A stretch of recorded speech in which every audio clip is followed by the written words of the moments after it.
من جديد مشاهدينا الاعزاء، مره اخرى نبارك لفريق الجيش الملكي بطل هذه البطوله في عام 85 الوصول اليوم الى الدور نصف النهائي واقصاء فريق بيراميدز حامل اللقب من هذه البطوله بعد الخساره اليوم من بيراميدز بهدفين مقابل هدف. اذا كابتن عزيز، مبروك لفريق الجيش، اداء متميز. انت قلت كلمه ان الجيش اليوم يلعب بتوازن دفاعي متميز، والشوط الثاني لابد ان يكون الدفاع متقدم، فهي طريقه لعب غير مكلفه بدنيا، وقد كنت محقا في هذه الكلمه. صحيح، لان المدرب حتى هو لم يجري تغييرات الا في اللحظات الاخيره من المباراه، وهذا يدل على انه مش محتاج تغييرات. برافو. لان لماذا تغير لتغير؟ هو صراحه منذ بدايه المباراه، وشفت وقلت لك بان الجيش الملكي افضل من الموسم الماضي، كيعطي ضمانات دفاعيه، خصوصا بعد عوده حريمات اللي اعطى هدوء للفريق، خصوصا للتعامل مع مرحله ما بعد التسجيل. تسجيل لو كان حريمات موجود في مباراه الذهاب اظن بان حتى الجيش كان ممكن يحافظ على الانتصار ويسجل الهدف الثاني، لكن الهدوء دائما عندما يكون عندك لاعب يتعامل مع بعض المراحل اللي عنده خبره فيها واللي عنده اسلوب خاص به، وهو الهدوء في التمريرات، اعطاء حلول للزملاء.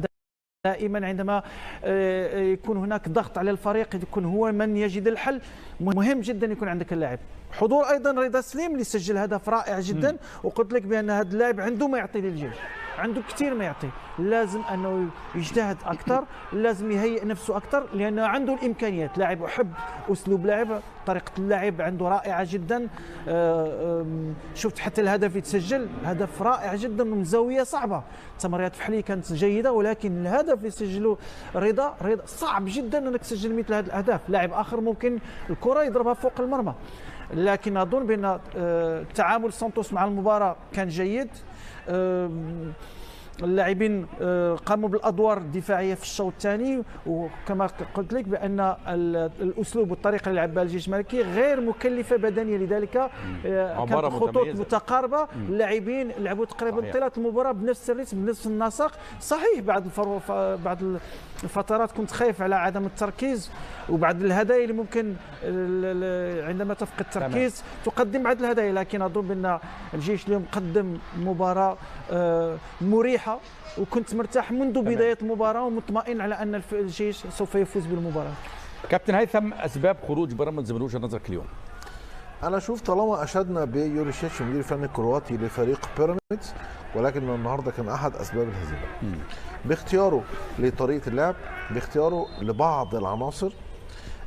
ممكن تخسر عادي جدا، ولكن نوعيه الهزيمه كيف تخسر؟ النهارده الجيش الملكي كان افضل بصراحه، لان هو تخيل سيناريو مختلف عن سيناريو المباراه اللي فاتت. وقلت لك النهارده هتلاقي فريق الجيش الملكي مختلف، لان هو من الفرق اللي بتلعب خارج ملعبها بشكل مميز.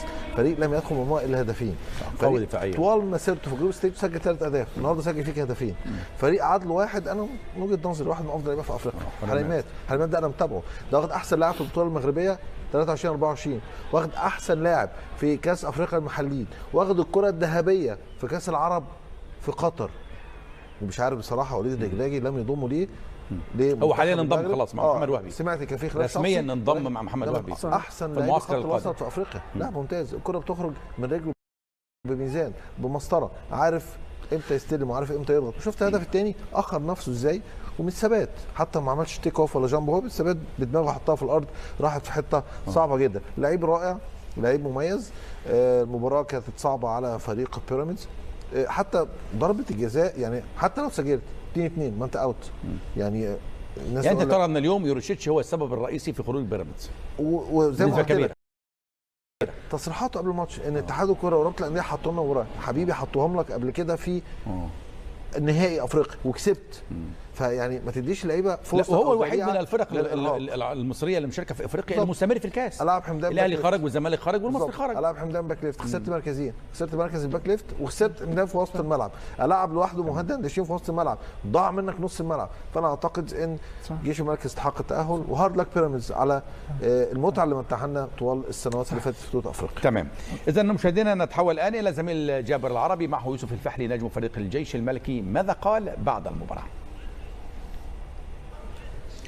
شكرا للزملاء في الاستوديو هنا من هذا المكان. وعقب مباراة الجيش الملكي مع بيراميدز على ملعب الدفاع الجوي، ردود الأفعال معي يوسف الفحلي. يوسف، ألف مبروك هذا الفوز والتأهل، يعني نتيجة جيدة عطفا على ما قدمتموه. الجيش ظهر بشكل مغاير تمام اليوم، تعليقك على هذا الفوز؟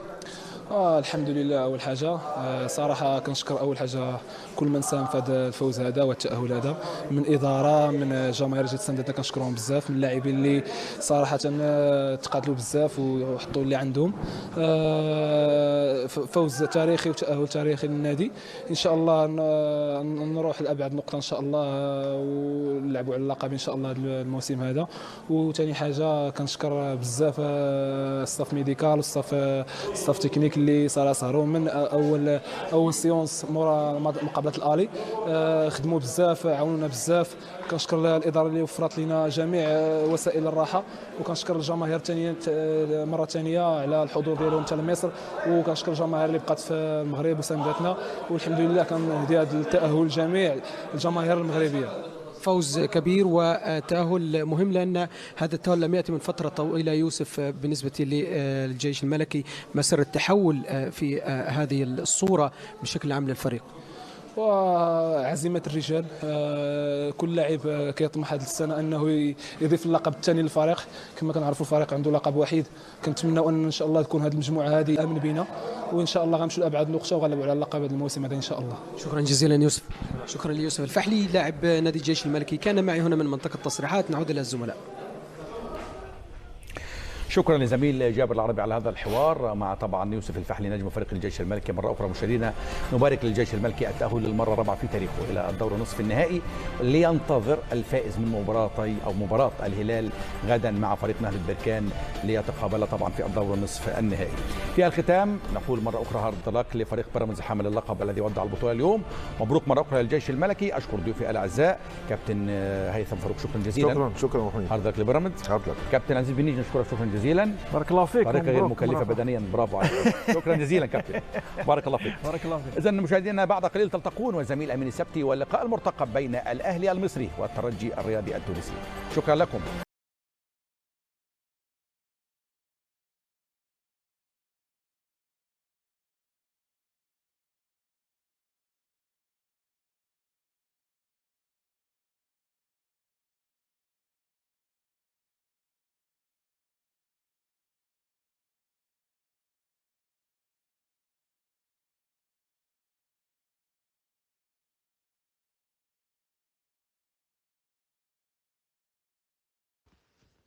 لا تنسى الاشتراك في القناة وتفعيل الجرس لتصلك أحدث تحليلاتنا الرياضية اليومية.